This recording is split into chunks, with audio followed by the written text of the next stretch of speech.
Hi people, it's Ellie here, and today I have some explaining to do. Like most teenagers, I have been driving since I turned 16, which is coming up on 4 years now. I'm just gonna throw this out there. I'm a good driver. People trust me driving. I've never gotten a speeding ticket. I've never crashed. But this is some of the reasons why cars just hate me. First incident that happened, I was probably 16 and I had my license for about a month or two, and I drove to my friend's house because I was going to spend the night, and she had this standing basketball hoop in her driveway, and I didn't think anything of it. I was like pulling into the driveway off the side so that her parents could still back out of the driveway if they needed to go somewhere, and I don't know why, but in my mind for a second I got confused on which pedal was the gas and the brake, and I meant to hit the brake so I didn't hit the basketball hoop, but I accidentally hit the gas and I just nudged the basketball hoop. It wasn't enough for like my car to get totaled or anything, or there wasn't even a dent. The basketball hoop just like moved a couple inches and that was it. Whatever. Yeah, her mom noticed. I didn't think she noticed. It literally moved like 3 inches.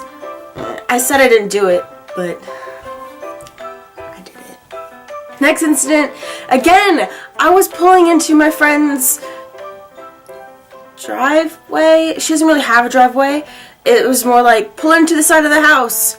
But there was a lot of cars lined up, and the only spot available besides when I had to parallel park in, because I can't parallel park in my life, was next to a tree and my friend's car. And the tree had limbs that were coming out really far, and I didn't want to hit my car off the tree limbs, so I kind of cut it close to my friend's car, and I ended up bumping the taillight of my friend's car, causing the taillight to fall out. Once again, it wasn't bad damage. You couldn't even tell my car. The only thing that happened was the taillight came off, and you could just pop that back in. But the embarrassing part was, everyone was outside and saw me do it. One of the bigger things that's happened to me in the past year is I was driving home from college, which is about a 3-hour drive, and I was coming home for the weekend to go to a local fair and to a football game. On my way home, I hit a bump and my car like shut off, and it slowly came to a stop and I couldn't move the steering wheel. Freaking out. I got off to the side of the road, started up my car again. It didn't want to start, so I started it again, and it finally started, and then a couple miles later I did it again. Eventually, it only happened twice, thank God, but I did get home, and the ride back to college was fine then too. I'm not totally sure what happened there. But then, I was coming home for another football game and to spend the weekend at home with my family and to visit some of my friends, and I got about 30 minutes outside of campus into a little town right before it was straight on highways all the way home. And my car, the whole time, kept doing that thing where it would just randomly stop again and have to pull off the side of the road. That must have happened 20 times before I hit this little town.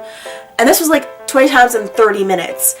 It was ridiculous. I hit this town and I pulled off to the side of the road and I shut the car off and I called my dad. I was like, Dad, I don't trust this car getting home, because I still had another 2.5 hours to get home. So eventually I ended up missing that football game, and my dad had to drive all of the 2.5 hours to come out and look at my car, and then he ended up driving that car home and I drove his home, and of course it didn't act up on the way home, but I don't trust my car at this point. It was literally one of the worst experiences of my life. I'm the kind of person who suffers from anxiety and panic attacks, and being stuck on the side of the road when it's getting dark outside very quickly is very terrifying, and I didn't know what to do, so I was just there on the phone with like all my friends, and like they were trying to tell me what to do, and I was just panicking, and I just wanted my dad to get there. Eventually it all turned out okay, but it scarred me from driving for a little bit, and I never wanted to drive my car again. I did, but we'll get into that. Next is probably a thing on my list that you're all waiting for, as this, you probably read the title. I wasn't driving. I was walking, and I got hit by a truck. Basically, I just left a friend's house, and I was with 2 other friends, and we were walking along the sidewalk because we were going to film our short movie that you saw. Link in the down bar, wink wink. We were walking along a fairly busy street in my town. The main road is here, and there was a building here and then a little alleyway where cars could come and to emerge onto the street, and there was a stop sign here. And we were walking past the building. It was me, Devin, and then Jalen walking in a line, and we were just talking. In that alleyway, a truck pulled up and stopped at the stop sign. So obviously he wasn't going to go because the street was still busy, so we just kept walking in front of him. We were about a foot away from clearing the car when the truck stepped on the gas. This caused him to hit my side and push me into Devin, who was pushed into Jalen and nearly fell over. The guy was talking to someone in the truck, and he looked over at us and he was like, "Oh my god, I'm so sorry." And I just gave him the dirtiest look I could muster. And Devin started screaming at him, and at that point I was just like, "Get me out of here." I wasn't hurt too badly, but I did have a pretty nasty bruise and a sore back the next day. Now, even more recently, I have 2 more stories. The first is coming home from college. After my first year of college is done, my parents came, we loaded everything up into my car and their car, and we get about 5 minutes, not even, we get about 3 minutes off campus, and my dad's driving my car, and the car dies on him like it did for me previously. So we pull off to the side of the road, we wait a couple minutes, he starts it up again, and we go. We barely get half a mile before the car stops again. So we do the same thing, we wait a little longer this time, and he starts the car, and we go. But this time, we're about 5 minutes outside of campus, where it happens again to my dad. We pull off to the side of the road, and this time, the car doesn't start. I'm stuck on the road again. My freaking car keeps acting up. At least I'm with my parents this time, but we're still 3 hours from home, so this kind of sucks. I was hoping to go home tonight. I guess not. Eventually, this guy pulls up to us and asks if we need help. Turns out he was a mechanic, and he gave my dad his number, and he tried to help us get the car start.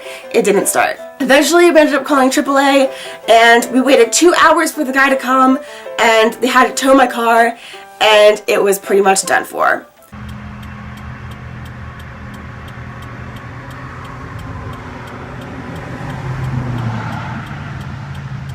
Apparently there's another car just like mine, like identical, same make and model, that got stuck inside of the road too, coming from the same college.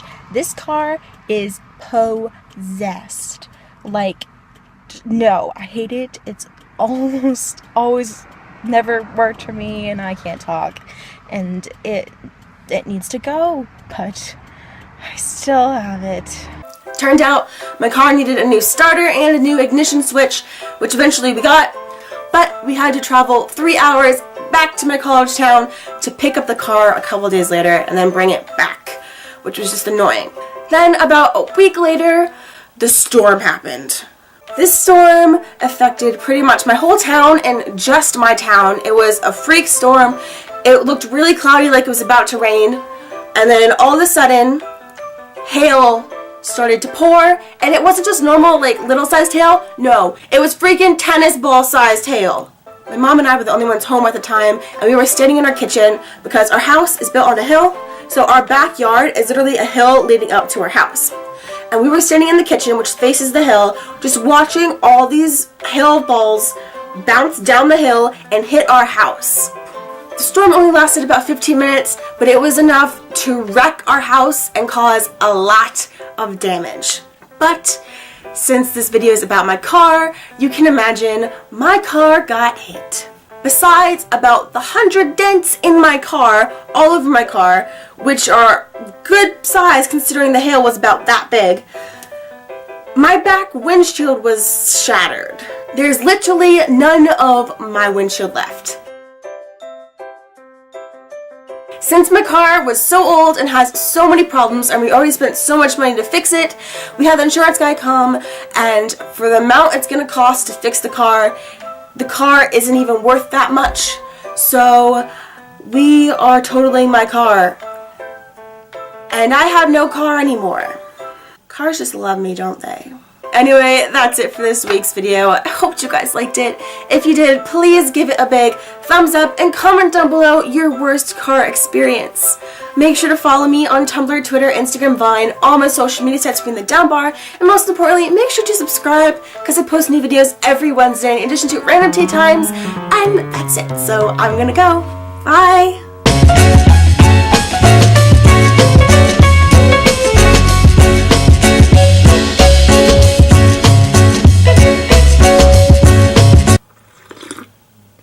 Freaking cars.